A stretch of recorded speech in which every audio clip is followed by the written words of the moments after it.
So there are many ways to interpret and apply data. Just because the analytics look good on paper doesn't mean the player is guaranteed a net benefit. These changes don't happen in a vacuum. All else is never equal.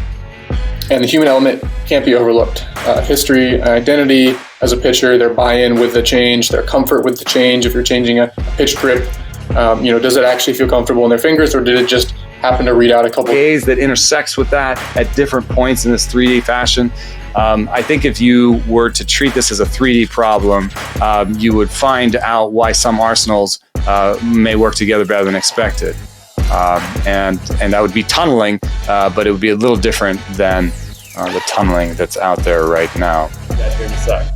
So, and again, the forces are just different. If you look at to the right, you see when we brace, the arrows are moving inward. When we generate this intra-abdominal pressure that I'm speaking about, we actually are taking the forces and we're moving them outward.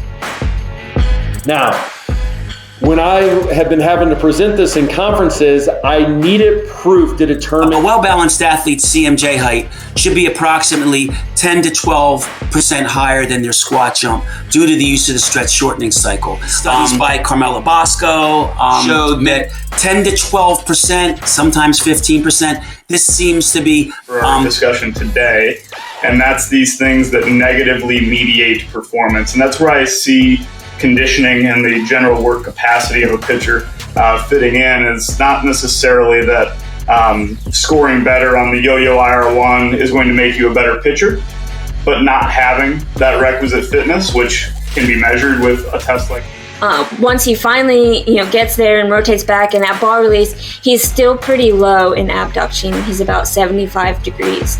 So leading with the elbow, having the elbow lower than the shoulder at ball release, both of those will increase the elbow valgus torque and the stress on the UCL. This one by Deal, and it used PRP with higher platelet concentration and higher leukocytes, again, grade 2 UCL tears.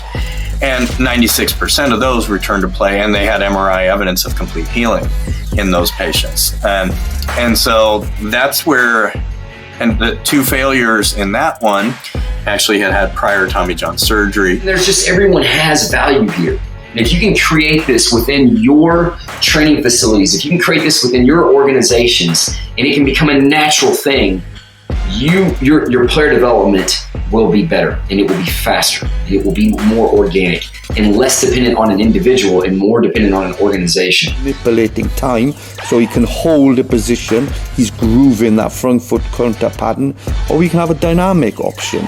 But again, the main principle is identifying the attractors, foundational anchor points, and grooving them, either through holding it or dynamic. 2 throwers that throw fairly similarly, all things considered, and all their other metrics, compared most of them. One thing that they did differently is that their max hip-shoulder separations were markedly different. There are tons of sleep deprivation experiments and studies, and all of them, as you know, the consequences are bad for those who are sleep deprived. Your athletes are probably not sleeping enough. Enough is different for everybody, but my athlete performing better afterwards? And the answer most of the time is yes. So this is something where throwing the baby out with the bathwater is a horrible idea. Instead, we should look at what's coming out and start applying some of this context to our lens so that we can maybe get better as a collective and start understanding what's going on.